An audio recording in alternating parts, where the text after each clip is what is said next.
Sejahtera semua, selamat datang ke channel Fels Lifestyle. Halo semua, salam sejahtera Malaysia. Salam sejahtera Malaysia. Halo semua, salam sejahtera Malaysia. Salam sejahtera Malaysia. Halo semua, salam sejahtera Malaysia.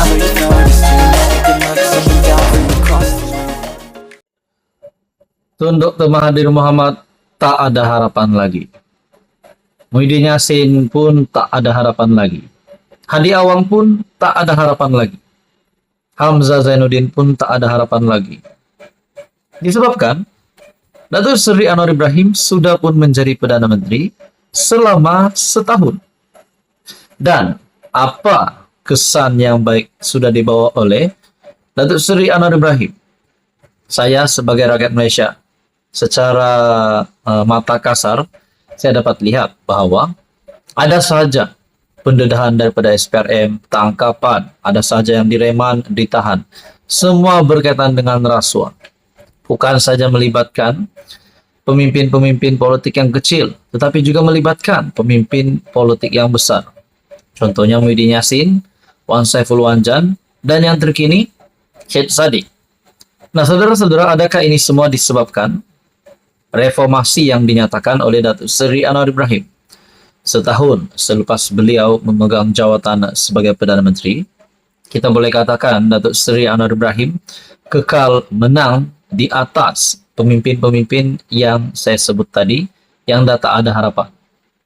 Dah tak ada harapan untuk menjadi Perdana Menteri, untuk melanggar Datuk Seri Anwar Ibrahim, untuk menggulingkan kerajaan Datuk Seri Anwar Ibrahim.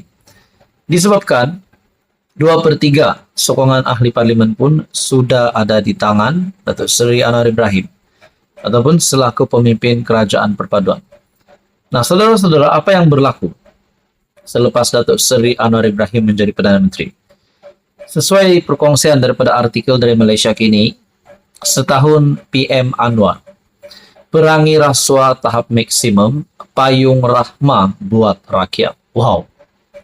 Dalam ucapan sulungnya sebagai Perdana Menteri setahun lepas, Datuk Seri Anwar Ibrahim berikrar menyelesaikan masalah membelenggu rakyat, termasuk akibat kenaikan kos hidup, selain menekankan tata kelola baik dalam pentadbirannya dengan melawan kebobrokan nilai dan kebejatan rasuah.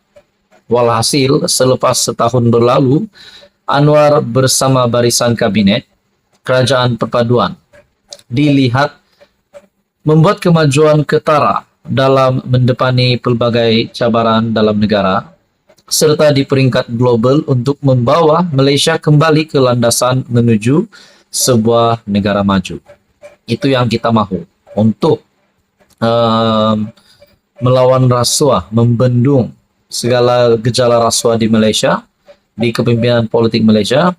Kita dapat lihat banyak pendedahan daripada SPRM, dan ini bagi saya satu kemenangan besar untuk bahagian ataupun dari segi memerangi rasuah. Saudara-saudara, apa komen Anda pula berkaitan dengan kepimpinan Datuk Seri Anwar Ibrahim? Mungkinkah selepas saya kata Mahathir, Muhyiddin Yassin, Hadi Awang, Hamzah Zainuddin ataupun mana-mana pemimpin politik yang memusuhi Anwar tak ada harapan? Kita pasti harapan itu masih hidup sebenarnya, tetapi bukan hari ini, bukan esok, tetapi pada pilihan raya umum ke-16 akan datang. Nah, saudara-saudara, apapun kita juga tidak boleh mengelak berlaku banyak situasi disebabkan politik nih. Di dalam politik apa sahaja boleh berlaku. Mungkinkah tak sampai PRU16 Datuk Seri Anwar Ibrahim boleh digulingkan? Mungkin saya rasa itu tidak mustahil juga berlaku, tetapi bagi saya hampir mustahil untuk berlaku. Datuk Seri Anwar Ibrahim yang disokong oleh 2/3 ahli parlimen, dan juga JRS, GPS juga sudah menyatakan kesetiaan akan menyokong Datuk Seri Anwar Ibrahim sehingga PRU16 kerjasama akan terjalin. Saudara-saudara, tonton bukan apa komen Anda? Sekian saja untuk kali ini. Teruskan bersama di dalam channel ini untuk info yang seterusnya. Halo semua, salam sejahtera Malaysia. Selamat datang ke channel Fels Lifestyle.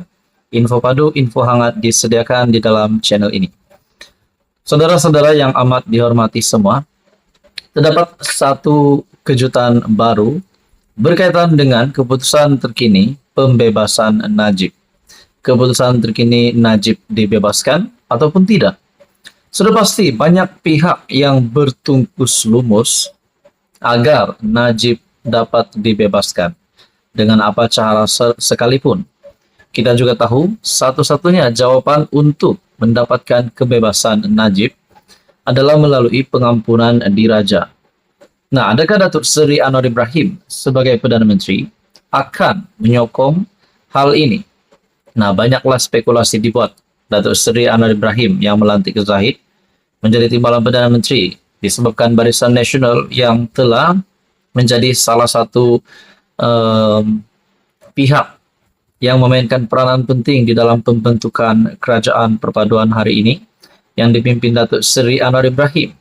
Ada yang kata Anwar akan membantu Barisan Nasional dan UMNO untuk membebaskan membebaskan Najib, maafkan saya.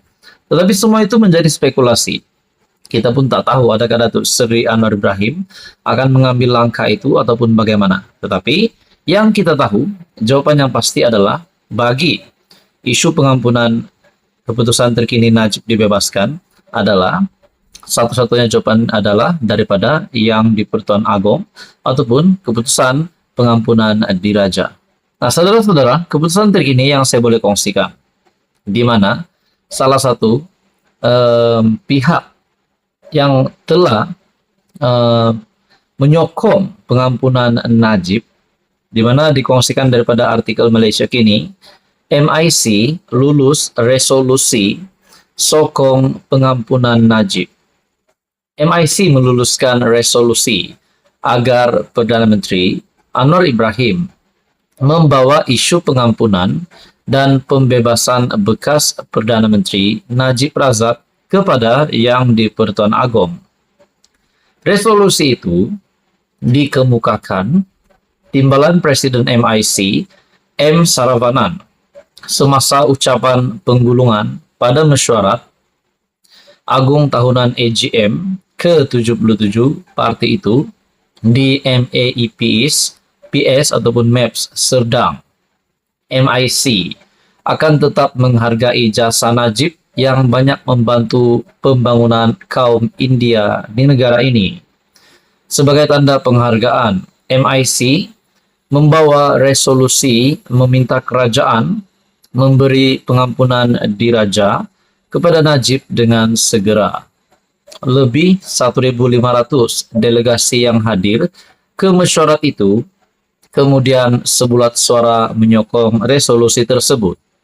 Sebelum ini, Badan Perhubungan MIC Negeri yang mengadakan persidangan perwakilan sejak 13 Oktober mengusulkan resolusi yang sama.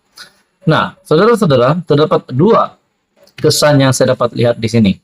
Andai kata yang di Pertuan Agong memberikan pengampunan diraja kepada bekas Perdana Menteri Najib Razak. Pertama, kesan yang positif dan kesan yang negatif sudah pasti ada. Kesan yang positif adalah kepada Najib Razak dan keluarga dan kronia. Manakala kesan negatif pula, adakah ini akan menjadi ikutan pada masa-masa akan datang? Adakah seorang yang sudah disabitkan bersalah, sudah menjalani hukuman penjara, boleh dibebaskan, sedangkan belum separuh pun 12 tahun hukuman penjara terhadap Najib Razak dijalankan? Nah, saudara-saudara, tuan-tuan dan puan, apa komen Anda? Sekian saja untuk kali ini. Teruskan bersama di dalam channel ini untuk info yang seterusnya. Mohon bantu channel ini dengan menekan butang like, share, dan juga subscribe.